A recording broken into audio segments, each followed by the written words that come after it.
Oh dear, Toto Wolff may not like this one bit. It turns out that next year's regulations may not all be about engines, so Mercedes will really not like this either. As it turns out, it could be a mix of, well, everything. So to all those Mercedes-powered teams, looking at you Flavio and Alpine, you might want to sit down.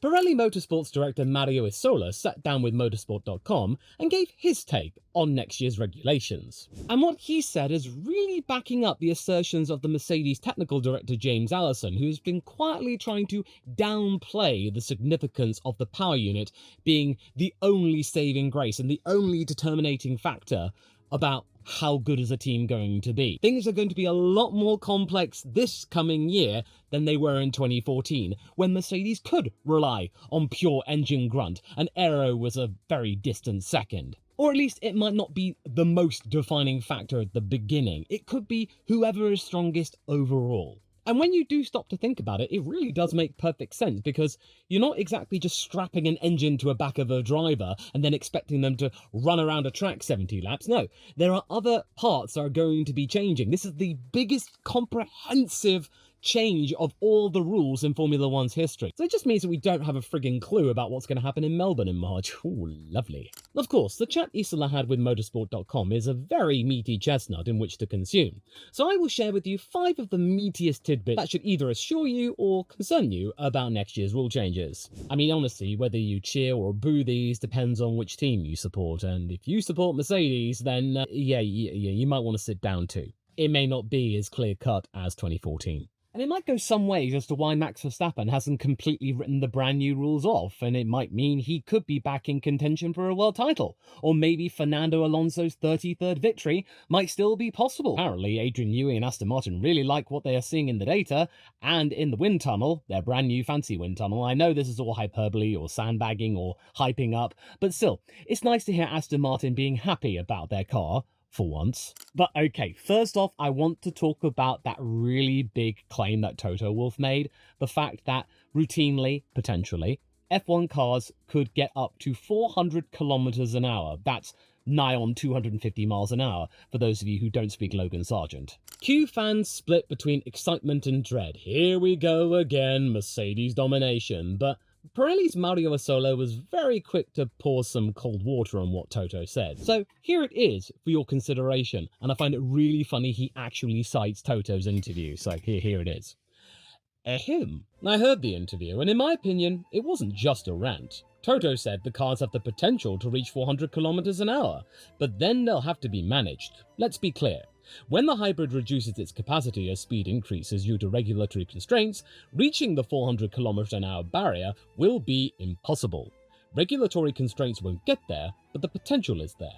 We have complicated regulations that need to be explained in simple terms, which could still pave the way for the development of road-going technologies, because Formula One ultimately has to be a forerunner of what could be useful for the road. Yes, the road connection to Formula One in trying to make sure the sport remains relevant instead of just becoming a speed circus or something. And what Isola is trying to get here is that whilst Toto isn't technically wrong, the car could be, in very, very isolated circumstances, able to generate speeds of near 250 miles an hour. It doesn't necessarily mean we will actually see that, and we will certainly not see this being a regular occurrence. Wolff's comments, it wasn't really reality, it was trying to grab a few headlines every now and again, and I've seen this spread, and the idea of 400 kilometers an hour, it's something that's been ingrained in Formula One legend for a couple of decades now, ever since BAR's Bonneville attempt in trying to break 400 kilometers an hour in the middle of 2006. They got really close in doing it, they modified the car considerably, it took 2 years to do,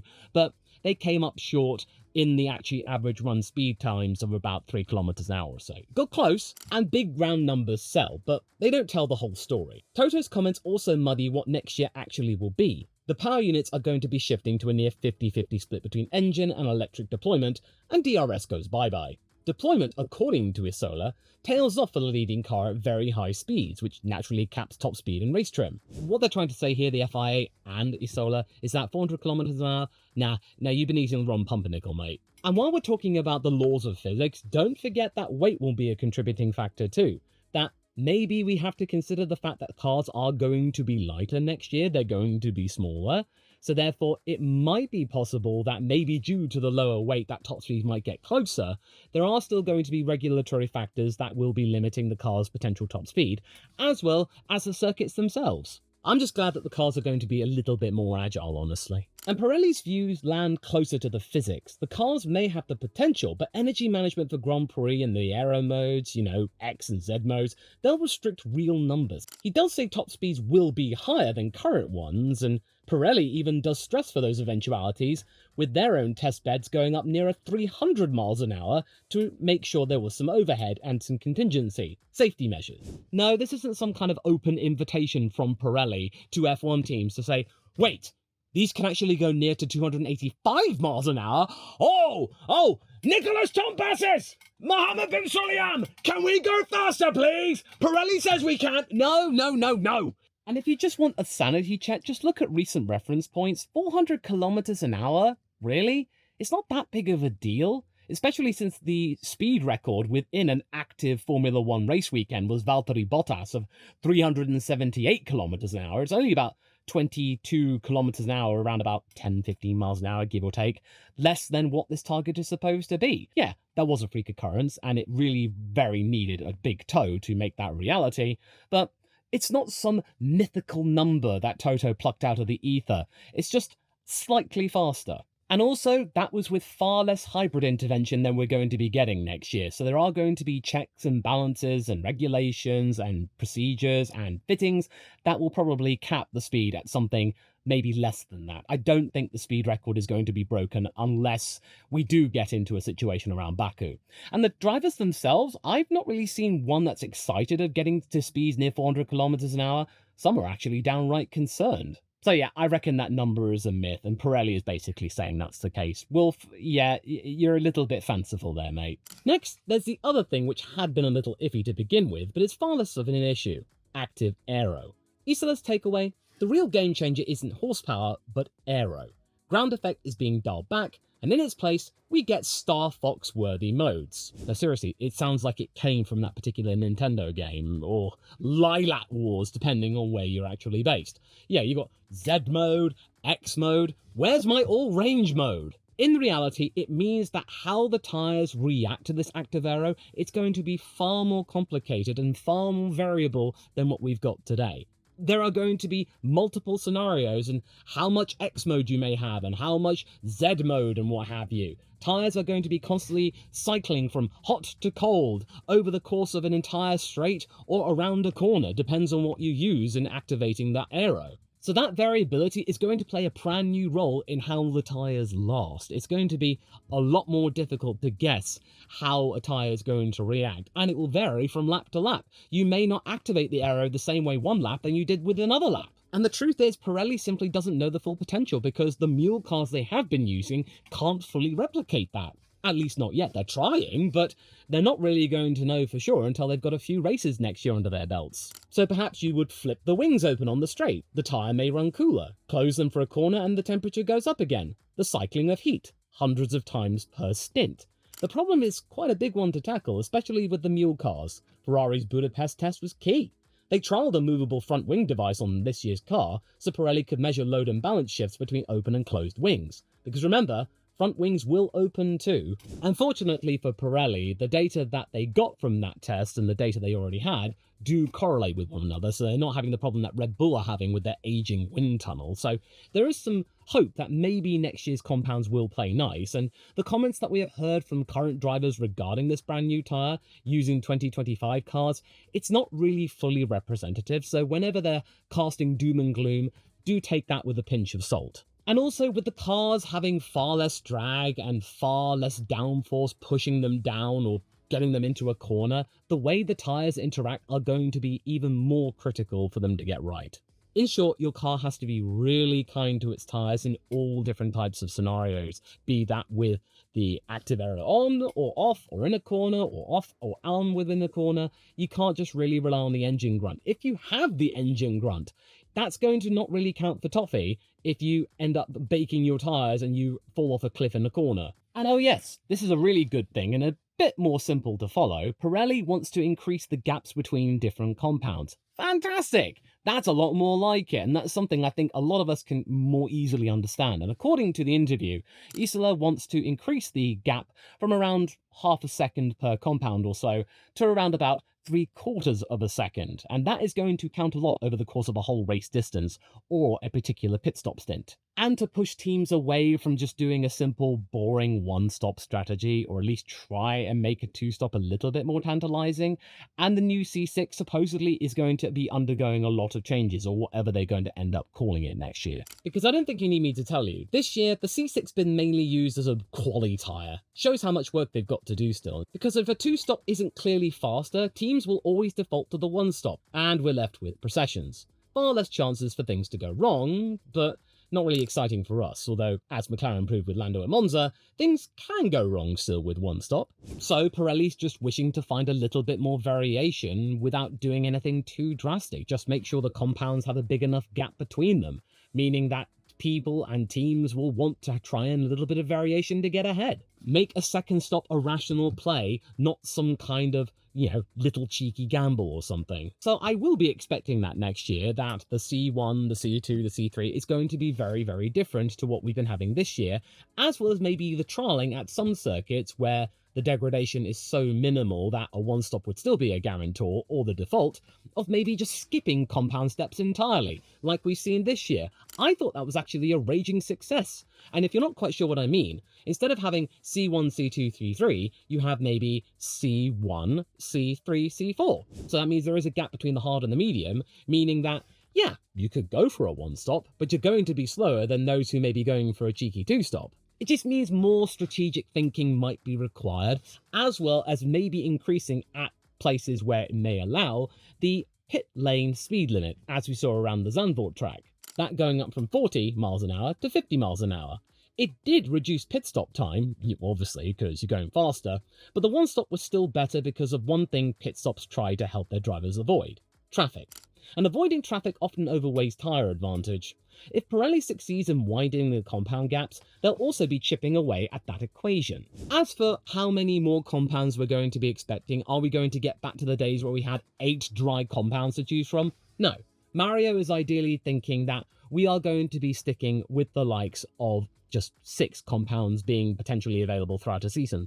Although I recall maybe a C0 existing, I don't think it's ever been used, or it's going to be used. So yeah, they are trying to increase the delta length between compounds, and quite honestly, I think that is a very simple and good decision. And then I think you'll like this, that he does go on to talk about the wet tyres, because I think it's quite obvious the wet running tyres at the moment are a little bit of a joke. The full wet tyre, it's a procession tyre. It's only ever being used behind safety car starts and when the safety car comes out. It's not actually used for competitive racing anymore. I remember the days when inters and wets were actually not that different from one another, and you could use them strategically in an actual race. Now, not anymore. The gap between an inter and a wet is just so vast. 9 times out of 10, the inter will do. And ground effects not helped in amplifying the spray. And yes, Pirelli does admit you can't make a zero spray wet. That's down to aero on the cars and even track drainage, not just the rubber. That is why the failed wheel cover experiments did not solve visibility in any meaningful way for it to go any further. They also looked awful. Fortunately, next year's rules will shrink diffusers and ground effect will be gone. So that should reduce spray by a considerable amount already. And yeah, I think it is very obvious, because if you are just channeling a lot of air and then water into the Venturi tunnels underneath, and then they get sprayed out, yeah, it's going to cause a lot of spray to come out. If you get rid of all of that and make the diffuser a little smaller, then naturally it's going to be smaller. So that's already quite good. Thank goodness. And many team principals, including the CEO of eCar, Peter Bear, actually attributes those diffusers and ground effect being the main reason as to why we've seen so many delays and stoppages this year especially, with it being simply too risky to go out there, the visibility being terrible. Also, let's remember that as part of the changes in the Pirelli tyre, they are also going to be narrower, meaning a smaller amount of surface area with the actual compound on the actual tarmacy stuff. So that will also help as well in reducing spray. So do you see what I mean here? It's a little bit of a compounding effect. The aero changes, that will help. Then, of course, the tyres themselves changing. Now, this is not necessarily going to guarantee that a monsoon-like race is going to be perfectly safe, and that drivers will see the exact same thing they see on a dry race or something like that. But it's certainly going to mean that drivers will be able to see a fair bit more, and therefore they'll be a little bit more confident, they'll be a bit faster, meaning you can get more temperature in the tyres, and therefore they can actually, these compounds, work to the best of their ability. And we will actually start when we're supposed to start and get proper formation lap and then actual starts instead of rolling starts. And new intermediate and full wet tyres have been tested as well, with the aim of making some actual strategic peril exist in wet conditions. Because again, usually inters would fit the bill.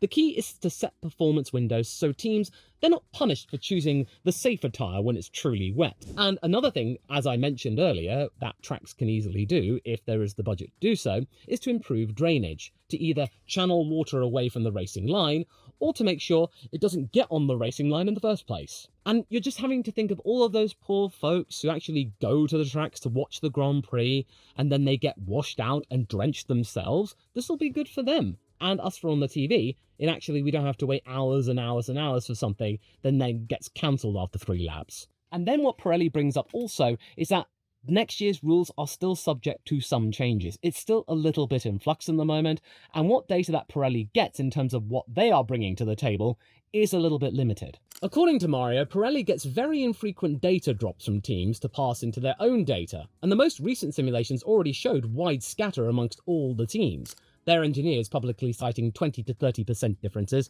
in projected loads on the tyres, and even, potentially, multi-second gaps in lap times. Yeah, that's right. Yeah, you know those spreads that we've been getting used to, of 1 second between first and last, or half a second sometimes between first and 16th? Yeah, we're not going to be seeing those anymore. We are going to be going back to the days where potentially the 107% rule is going to be threatened. And for those of you who don't know what the 107% rule is, it means that if your lap time at the end of qualifying or one of the sessions is 107% slower than what was the first or the fastest time, then you are not permitted to continue, and therefore you are disqualified. And with all of these teams trying to find their own brand new concept, their innovation, I'm really expecting that to be talked about once more, and many more articles about what's the 107% rule. Pirelli's other nightmare scenario are regular repeats of what could happen down Baku's long straight. The front tyres supposedly, according to them, could potentially lose around 30 degrees of surface temperatures down it. Then you arrive at turn 1 with a cool front and a hot rear as the power is constantly flowing through. With the higher straight line speeds and active aero, that could be amplified, meaning that there is a lot more cycling and the tyres could burn through a lot more quickly. And also, Pirelli has to take into account that this is the first year of a brand new regulation cycle, and the teams and drivers could contribute to innovation outpacing the tyre manufacturers, meaning it's going to be a constant game of catch-up. That is why Pirelli, as they said, have to have top speed thresholds which vastly exceed what an F1 car is actually capable of, because it has to anticipate stress loads increasing over the course of a season as lap time is clawed back after the FIA and Formula 1 has taken it away. That is the cat and mouse game between engineers and regulators. It happens all the time. And also, Pirelli's made it very clear that once a season's actually started, it is nigh on impossible for Pirelli to change the compound unless the data is wildly inaccurate or if there's been a catastrophic failure. I cite 2013 Silverstone being an example where Pirelli did have to make an emergency change. Now, of course, Pirelli's data is very comprehensive, but as they pointed out, it's still a little bit limited to what all the teams have. They obviously can't have every single thing because data leaks happen, and then teams might get information that they're not supposed to have. So it has to be delayed almost, or infrequent. But there are other things that could easily be amiss when it comes to Pirelli's findings. For start, active aero may turn out to be a bit of a damp squib, and instead of making overtaking a lot easier, dirty air may not be all that much different to what it is right now, which may mean that the entire point of changing the regs to make drag a lot less and a lot less downforce being at play here, and of course the move to inwash rather than outwash and spreading the dirty air outwards and now trying to keep it inwards, it would have all been meaningless. And we'll end up with the situation where for the next few years, overtaking is just as unlikely as we've seen the last couple of years. Teams will claw back grip. It's up to Pirelli and the FIA to slow it down as much as possible before the next big regulation cycle in the 2030s. Also, the energy rules could create awkward speed deltas. Manual override mode, still a silly name, gives the chaser more electric up to a point. On some tracks, especially ones with long straights, maybe think Mexico, as Max Verstappen has pointed out, you get a situation where you activate MOM, still a silly name, you then cap out, you then reach your limit, and then the following car might have enough juice in the slipstream to get past you again, meaning you try and do the overtake, but then it doesn't work. So I imagine this will be down to activation length times, etc. It's going to be changed over the course of the first season. It'll be refined, like how DRS was refined and then more zones were added. It'll be a work in progress. Then, of course, tyres may end up being just too conservative. Pirelli has to cover a lot of bases as well as anticipate a whole year's worth of development from every single team. There has to be headroom and scope for the following year, where the compounds may be tweaked again. So you may end up with the one stop coming around again eventually, and that being the gold standard once more. Pirelli's got a really big balancing act to try and follow to make sure the tyres are safe and actually spicy for entertainment purposes. If you go too soft, you're going to end up with the tyres giving out and a Qatar situation where you have to have a 3-stop minimum, and you barely get any momentum whatsoever, and you're actually being a little bit of a maverick. That's too much. Too hard. And you get one stops, the procession. You would then have to resort to doing what they've done around Monaco, the FIA, and insisting on 2 stops minimum. So, okay, throughout all of this, what is the big picture here, Law? Well, simple. What we've gathered from Pirelli, and the FIA to some extent, is that engines are not going to be the be-all and end-all when it comes to who is going to be the best team. The entire package is going to matter. The cars will be smaller, lighter, and, fingers crossed, better for racing. Strategy will be less predictable, overtaking more likely, and that intrigue is worth getting excited about, but there will be turbulence though. As we found out, the spread might be really vast. 20 to 30% difference in load? That could be like 6-7 seconds between first and last, 22nd. That is crazy. That is going to make any points positions from the lower teams even more of an upset, even more exciting. Or alternatively, it could wind up with maybe 1 or 2 teams taking all of the honours and then the rest are just scrabbling for the remainders, the scraps, like it was back at the beginning of 2014. But then again, the fact is though, with all of these variables at play, not just the power unit, it's going to mean that we have no clue as what's going to be the order. None of the teams do. Pirelli have some sort of understanding, but they're keeping their cards close to their chest for obvious reasons. They don't want to spill the beans right now, but someone within Pirelli knows exactly what the running order is within a couple of months or so. So I'd love to be a fly on the wall wherever that was. But I really do thank Pirelli for dispelling some of the myths and offering us some truths that we are going to be just seeing a lot of things at play here. And I thank you for watching, and I insist you press play on this video here, which I think you will like, but I will be in different clothes, so I'm got to change for that one.